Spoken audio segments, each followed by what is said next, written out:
Assalamualaikum warahmatullahi wabarakatuh. Segala puji bagi Allah Azza wa Jalla. Salawat serta salam kepada Nabi Muhammad SAW. Kali ini saya akan membahas part terakhir dari pembebasan Irak, yaitu pembebasan Madain di zaman Umar bin Khattab. Kali ini panglimanya adalah Sa'ad bin Abi Waqqas. Setelah sebelumnya Khalid bin Walid diutus oleh Abu Bakar As-Siddiq ke Syams. Pembebasan Madain. Kota Bahrasir dikepung. Saat membawa pasukannya menuju Bahrasir dengan semangat yang masih membawa pada pasukan itu. Setiap kuda mereka melangkah maju. Mereka berhenti kemudian bertakbir berulang kali. Tapi melihat pihak kota yang bertahan dan demikian ketat, memperkuat diri dan tembok-tembok kota ditutup rapat, maka tak mungkin mereka dapat menyerang. Maka satu-satunya jalan hanyalah dengan mengepungnya. Saat segera mengepung kota itu tanpa ada rasa takut ada yang akan menyergapnya dari belakang. Ia menyebarkan pasukan berkudanya menyerang beberapa bagian di Furat dan Tigris. Mereka dapat menyekap 1.000 petani dan membawa mereka sebagai tawanan. Mereka menggali parit di sekitar mereka. Tapi petani-petani itu bukan tentara yang biasa berperang. Jadi tak ada faedahnya yang menawan mereka. Juga tidak berbahaya kalau dibebaskan atas syaran Sirjat, seorang penguasa Persia, atau didirikan sahabat kepada saat mereka dikembalikan ke desa, kembali mengolah tanah dan memperbanyak hasil buminya. Saat melaporkan segala tindakannya itu kepada Umar, dan Khalifah pun menyetujui saran Sirjat. Dengan demikian penduduk Sawat di sekitar tepi sungai Tigris sampai ke daratan Arab merasa aman. Di sana mereka mengolah tanah. Para penguasa Persia itu membayar pajak dan jizya, sementara para petani itu sudah merasa makin aman.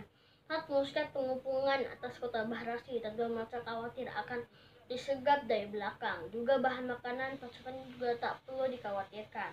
Pasukan muslimin kemudian menghujani bagian dan dalam tembok kota Bahrasir dengan manjanik. Tetapi pihak Persia tidak akan menjadi lemah karena gencarnya serangan tersebut. Mereka yakin, walaupun musuh tidak diusir dari kota mereka, namun sudah tampak betapa kuatnya ibu kota tersebut. Mempertahankan Bahrasir memang tidak sulit. Tembok-tembok yang kuat dan benteng-benteng yang begitu kukuh dan jembatan-jembatan Tigris yang menghubungkan Madain. Bala bantuan dan bahan makanan yang tak terbilang banyaknya dapat didatangkan dari segenap penjuru Persia yang terbentang luas. Oleh karena itu mereka bertahan terhadap pengupuan itu selama berbulan-bulan. Dalam hal ini para sejarawan berbeda pendapat antara 9 atau 18 bulan. Selama pengupungan itu berlangsung, angkatan bersenjata mereka ada kala sampai keluar dari batas tembok, menyerang kaum muslimin dengan harapan kalau mereka mengambil kekalahan dan dapat dipukul mundur. Tetapi terjadi kebalikannya. Dan menghadapi angkatan bersenjata itu, pasukan muslimin di pihak yang menang. Dan mereka dapat dipukul mundur kembali ke kota dan berlindung lagi di balik tembok-tembok dengan membawa malu yang sudah tercoreng di dahi. Sesudah pengupangan berlangsung cukup lama dan segala menimpa pihak pasukan mereka terasa makin berat, satu pasukan dari pasukan ini pun dipukul mundur kembali ke kota. Kekalahan ini mematahkan semangat pasukan Persia dan timbul rasa takut dalam hati mereka bahwa pasukan muslimin memang tak dapat dikalahkan. Berita-berita pengepungan dan pertempuran ini setiap hari, bahkan setiap saat, sampai juga kepada Yazdegir yang diliputi rasa kesal, bahkan hampir putus asa. Di samping pengepungan yang sudah terlalu lama, mereka juga melihat pihak muslimin bersama berbulan-bulan makin lemah. Malah yang melihat kekayaan berupa timbunan makanan yang setinggi gunung sudah ada di belakang mereka. Kemudian di pihak pasukan Persia sendiri sudah tampak makin rapuh dan semangat mereka makin menurun. Yakininya bahwa tak mustahil Bahrasir akan jatuh ke tangan musuh. Ketika itulah ia mengutus orang kepada Sa'ad menawarkan langkah perdamaian bahwa Tigris akan dijadikan batas pemisah antara pihak pasukan muslimin. Dari batas Tigris ke arah milik kami dan dari batas Tigris ke arah kalian milik kalian. Tapi saat menolak ajakan perdamaian Tigris dan utusannya disuruh kembali pulang. Bagaimana mengadakan perdamaian sedang perintah Umar sudah jelas sekali untuk membebaskan Madain? Bagaimana akan mengajaknya damai sesudah pasukannya dapat mengalahkan Bahrasir dan menawan sebagian pasukannya, dan sekarang mereka sudah siap menyerbu tembok-tembok itu. Belum lagi utusan itu tiba untuk melapor kepada Tigris tentang penolakan itu. Saat bin Abi Waqqas memerintahkan pasukannya mengadakan pengupungan yang lebih ketat dan pelemparan manjanik dipergandakan. Pelemparan itu tidak mendapat perlawanan dari hasil. Saat yakin bahwa Garnius sudah dikosongkan, saat memanggil dan memerintahkan pasukannya menyerbu, anak buahnya segera memanjat tembok dan membukai pintu-pintu gerbang.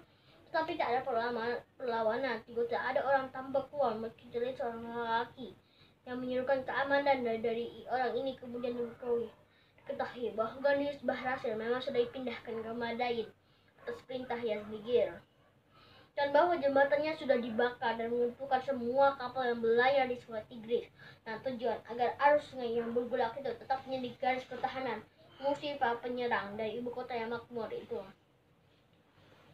Perjalanan ke Madain. Tengah malam, pasukan muslimin sudah memasuki kota Bahrasir. Tak ada yang mintangi mereka untuk cepat-cepat pergi ke arah Tigris untuk menyeberang dan menyerbu Madain serta daerah-daerah sekitarnya. Tapi jembatan penyeberangan sudah tak ada lagi. Juga tak ada kapal yang membawa mereka. Mereka berhenti di tepi sungai. Pemandangan mereka lihat di depan sungguh memukau. Mereka hanya berdiri tercengang, melihat semua dengan mata terbelalak. Dengan hati bergolak, hampir tidak percaya apa yang sedang mereka saksikan ini di depan mereka itu. Bah bangunan besar yang sungguh indah, megah dan mewah berdiri di depan mereka di seberang pantai dengan ketinggian yang tak bisa buat mata mereka. Tapak jadi warna putih, kendaki dalam malam gelap pekat, malam terasa lembut, langit bersih dan angin begitu indah dan agung. Pasukan itu menahan napas. Mata terbelalak, mulut terengah-engah karena perasaan yang sudah dikuasai rasa kagum. Berturut-turut kelompok pasukan ini datang ke pantai sungai. Mereka berdiri masih dipengaruhi kekaguman, seolah mereka sudah terpaku di tempat masing-masing. Sudah kemudian datang Dirar bin Khattab dan rombongannya, dan seperti yang mereka lihat, dia bertakbir dengan suara-suaranya, Allahu Akbar. Inilah warna putih istana Kisra. Inilah yang dijanjikan Allah kepada Rasulnya. Ketika itulah suara takbir itu bergema dan segenap penjuru mereka semua yakin sekarang wah mereka sudah di depan ruang sidang istana Kisra yang selama ini sering menjadi terdengar di dalam sebutkan sajak-sajak para penyair menjadi buah bibir orang, dan mereka hanya menyerah kepada kerinduan untuk menyeberang ke Iwan Kisra. Ruang sidang istana Kisra itu lalu mengelilinginya, memuaskan mata, kemudian memasukinya. Mereka ingin melihat tahta Kisra di depan belayarungnya yang agung itu. Ingin panglima tertinggi mereka duduk di atas tahta itu dan mengucapkan kalimat tauhid, lalu disambut dengan gema suara dan segenap penjuru istana bahwa Allah telah menepati janjinya. Dijadikannya seruan orang kafir menyuruh jatuh sampai ke dasar, dan firman Allah menjulang tinggi sampai ke puncak. Allah Maha Mulia, Allah Maha Bijaksana. Tidak heran jika pasukan muslimin dibuat begitu tercengang melihat istana Kisra. Istana ini termasuk salah satu keajaiban dunia saat itu. Bukan tuanya yang menimbulkan kegabungan. Ketika itu usianya belum begitu lama, pembangunan belum sampai 100 tahun. Tetapi keindahan dan keagungannya itulah yang menimbulkan kegabungan. Dibangun oleh Kisra Anusiriyah tahun 550 Masehi. Wah, bentuk bangunan telah mengalahkan bangunan Romawi dan Yunani yang paling megah sekalipun. Bagian depannya lebih dari 150 meter, tingginya melebihi 40 meter, dan kubah-kubah yang bertengkar dan sebelayarungnya yang 50 buah. Dari mahkota menambah keindahan dan keagungannya. Orang-orang Arab yang kini matanya sudah terpaku dan itu ingin tahu kekayaan apa di balik itu dan keindahan itu. Sudah tentu semua ini gua yang dapat dibayangkan. Serambia berada di tengahnya, kubah yang lebih tinggi daripada semua kubah, dan sudah tentu ruang sidang istana Kisra. Inilah yang belum pernah didengar oleh orang ada bandingnya di seluruh dunia. Bukankah cerita-cerita sudah banyak beredar tentang tahta Kisra serta permata berlian yang menghiasinya sehingga tak ubahnya seperti sebuah dongeng. Semua itu sekarang, tahta, ruang sidang istana Kisra dan istananya berdiri utuh di depan pasukan itu yang hanya dipisahkan oleh sungai. Dan ini pula yang saat keindahan makin memukau. Kapan gerangan mereka akan menyeberangi dan melihat dengan mata kepala sendiri semua isinya. Sedangkan ketika itu, Yazdigir sedang bersiap-siap untuk melarikan diri karena ia takut kepada kaum muslimin yang sudah di depan sungai Tigris, dan kalau mereka sampai menyeberang bisa ditaklukkan Madain. Dia pergi ke Azerbaijan dan ke Mosul dan ke beberapa daerah-daerah lain. Lalu kaum muslimin tentu akan menyeberangi sungai Tigris. Mukjizat di sungai Tigris. Ketika itu kaum muslimin sedang mencari cara untuk bisa menyeberang sungai Tigris. Lalu terpikirlah sebuah ide oleh Sa'ad bin Abi Waqqas, yaitu dengan menyeberanginya dengan kuda mereka. Sedangkan saat itu sungai sedang pasang hingga ombaknya sangat tinggi. Lalu diutus dua orang dengan pasukannya 1.000 orang, Mikdad bin Amr dan Amr bin Ma'di Karib. Lalu mereka menyerang pinggiran-pinggiran sungai Tigris yang ada di seberang yang dijaga oleh Persia. Lalu untuk melindungi pasukan muslimin yang lain di belakang mereka. Lalu akhirnya beribu-ribu pasukan muslimin masuk ke dalam air untuk bisa menyeberangi sungai Tigris.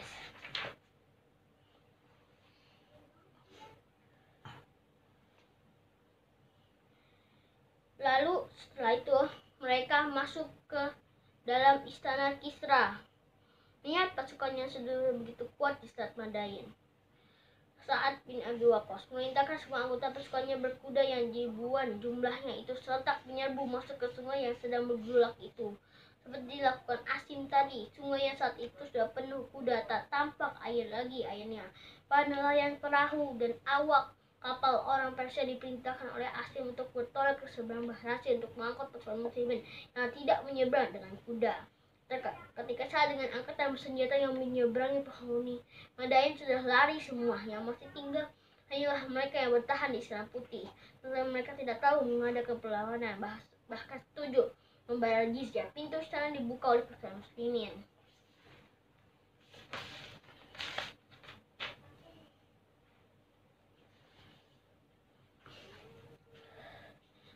Ketika melihat kemewahan dan kekaguman terhadap istana Madain, kepercayaan kepada kemenangan itulah yang telah membungangkan jiwanya kemana pun akan dibawa, dan mau di depan matanya tak lebih dari kata-kata yang artinya sama demi tujuan yang ingin dicapai. Pasukan muslimin sudah tidak sabar lagi melihat Madain. Mereka ingin menerobosnya dan membebaskan pada apapun harga yang harus dibayar, dengan darah dan dengan nyawa mereka sekalipun. Besarnya rampasan perang di Madain, alangkah agung dan mulianya kemenangan itu. Inilah kota Kisra dan inilah pula ruang sidang istananya. Mereka datang adalah orang-orang semenanjung Arab yang tandus dan gersang. Mereka berjalan penuh kagum di sela-sela taman-taman istana, di antara taman-taman bunga yang merekah, pohon-pohon yang tinggi, berbagai macam buah-buahan, kurma, anggur. Belum pernah mata mereka melihat yang semacam ini. Dari kebun-kebun itu mereka berpindah ke serambi yang membuat mereka bertambah kagum melihat isi di dalamnya. Ukiran-ukiran yang begitu indah dan cermat di luar yang dapat mereka lukiskan. Perabot-perabot rumah yang di Damsyik pun tak ada bandingnya. Berbagi permadani sutra Persia yang diayam dengan emas, perak, dan segala kemewahan dan kenikmatan hidup terkumpul semua dalam ruang istana Kisra itu. Karya-karya seni yang betul indah dari segala penjuru di timur. Gerangan apa ini? Dapatkah semua itu dibalas dengan rasa syukur kepada Allah? Tapi bagi Sa'ad dan sahabat-sahabat tak ada berbuat lain daripada rasa syukur itu kepada Allah yang telah memberikan kemenangan kepada mereka. Dan demikian saat mengadakan salat syukur kepada Allah saat kemenangan 8 rakaat dengan 1 kali salam. Setelah itu memerintahkan anak buahnya dan membawa keluarga pasukan muslimin dari Hirah dan kota-kota desa-desa lain di Irak ke Madain. Saat tinggal di istana Kisra itu, dan ruang sidang istana dijadikan musola. Patung-patung yang di dalamnya tidak dibiarkan, tidak terusik di tempatnya. Buat apa pula diusik yang hanya merupakan hiasan atau perindah istana dan tempat-tempat lain di dalam serambi. Kendaki ruang sidang istana itu diutamakan lebih indah dan lebih cemerlang. Dinding istana dihiasi dengan ukiran-ukiran dan dasar di bawah sampai ke kolong-kolong kubah. Dinding yang tampak dari luar putih metah dibiarkan polos. Dalam lemari-lemari Kisra itu saat Nabi menemukan penuh dengan harta, pakaian yang mahal-mahal, bermacam-macam alat rumah tangga, dan bejana barang-barang lain yang nilainya tak mungkin dapat dilukaskan dengan kata-kata dan angka.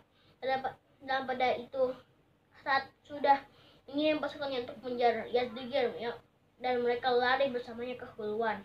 Kau berhasil menyusur dan membawa kembali sebagian mereka berikut barang-barang bawahnya yang ternyata nilainya melebihi harta yang ada di dalam istana. Di dalam gedung-gedung sekitar istana di Madain. Itu pasukan muslimin juga menemukan barang-barang berharga dengan nilai yang dapat membingungkan daya khayal mereka. Dan segala menunjukkan kemewahan penghuninya dan hanya dikenal oleh Persia. Kita sekarang juga masih kagum mengenai nilai barang-barang rampasan perang itu dan baik nilai ataupun jumlahnya. Tidak heran jika para panglima melihat dengan mata kepala sendiri. Barang-barang rampasan perang itu juga terperangah dan kagum melebihi kita. Dan kalangan sejarawan Arab menyebut rampasan perang itu dengan terperinci sekali dan dapat membenarkan gabungan kitab dan para panglima itu. Disebutkan juga bahwa di tempat-tempat penyimpanan Kisra itu saat menemukan 3 triliun dinar dan barang-barang berharga di istana Kisra yang sudah tak terhitung nilainya. Dan mereka berangkat mengejar Kisra membawa kembali sebuah mahkota bertahtakan mutu manikam, mutiara dan permata dan pakaian dari sutra bersulam emas yang bertahtakan permata yang bukan sutra yang juga bersulam. Di samping mutiara Kisra ada pedang dan baju besinya yang juga dihiasi permata. Ketika Kokko bin Amr mengejar seorang Persian dan berhasil membunuhnya, dia menemukan dari orang itu 2 koper besar berisi beberapa pedang, baju besi milik Kisra, Heraklius, Raja Turki, dan raja-raja lain yang pernah diperangi dan memerangi Persia. Sesudah itu, datang pula Ismah bin Khalid ad-Dibbi membawa 2 buah keranjang. Salah satunya berisi kuda dari emas dengan pelana dari perak. Mulut dan lehernya dihiasi batu yakut dan zamrud yang ditahtakan dengan perak. Begitu juga kekangnya dan penuh pedunggal kuda tersebut dari perak bermahkota permata dalam keranjang, dan sebuah selagi berisi unta tersebut dari perak dengan kain wol penutup punggung dan perut dari emas, berikut tali kendalinya yang juga dari emas. Semua ini ditahtakan dengan batu yakut dengan batu seorang laki-laki di atasnya, terbuat dari emas bermahkota kan permata. Di gedung-gedung besar Madain muslimin menemukan juga keranjang-keranjang yang disegel dengan timah yang dikira berisi makanan, tetapi ternyata adalah bejana-bejana dari emas dan perak yang seragam. Di tempat itu juga mereka menemukan tidak sedikit kapur barus, yang karena banyak yang mereka mengiranya garam. Telah dibuat adonan baru diketahui karena rasanya yang pahit. Adakah semua harta kalian itu menggoda orang-orang Arab itu? Lalu ada yang tergoda dan mereka ingin mengambilnya dan barang sedikit untuk dirinya, bukan dikembalikan kepada kolektor, ditunjuk oleh saat kemudian dibagikan. Tidak, bahkan masing-masing yang memperoleh barang rampasan itu menyerahkan kepada kolektor itu sampai nanti saat memberikan pendapatnya. Sudah Kokko bin Amr datang membawa pedang-pedang dan kisah dan raja-raja lain dan menyerahkan kepada saat dia disuruh membeli. Ia membeli pedang Heraklius. Yang lain ditinggalkan karena laki-laki datang membawa kolektor itu kepada kolektor itu untuk membawa sebuah botol yang sangat berharga. Kolektor itu dan beberapa orang berada di tempat ini menyanyikan, dari semua ada pada kita tidak punya semacam ini dan atau mirip dengan ini. Mereka menanyakan kepada laki-laki itu, adakah sudah Anda ambil? Tidak, katanya. Oh tidak, karena Allah tidak akan saya serahkan ini kepada kalian. Mereka menanyakan lagi tentang siapa dia. Dia akan memberitahukan kepada kalian agar kalian tidak puji saya, tepatnya saya puji. Dan Allah sudah tak dan saya sudah sangat senang dengan karunia-Nya. Tapi saya sudah tahu siapa orang itu dan yang semacamnya. Kemudian ia berkata, angkatan bersenjata itu sangat berpegang teguh pada amanat. Kala itu, tidak karena veteran Badar sudah berlalu. Tentu saya katakan bahwa mereka itulah ciri-ciri khas veteran Badar. Jabir bin Abdullah berkata, demi Allah yang tiada Tuhan selain Dia, saya tidak akan melihat siapapun dari penduduk Qadisiyah yang menghendaki dunia bersama akhirat. Kita pernah menyaksikan 3 orang, Tulailah, Amr bin Ma'di Karif, dan Qais bin Maqjus. Padahal kita tidak melihat orang yang begitu jujur dan super seperti mereka. Kesaksian Jabir atas ketiga orang itu punya alasan sendiri. Mereka dulu memimpin kaum murtad ditumpas oleh Abu Bakar yang memerangi Abu Bakar karena rakusnya pada dunia, karena kekuasaan. Dan sekarang mereka menjadi muslim yang baik dan berada di garis depan dalam berjuang di jalan Allah, menjauhi dunia dan mendekatkan diri kepada Allah dengan mengerjakan segala amal kebaikan dan mati-matian mempertaruhkan diri dalam perang. Begitu dari saya. Assalamualaikum warahmatullahi wabarakatuh.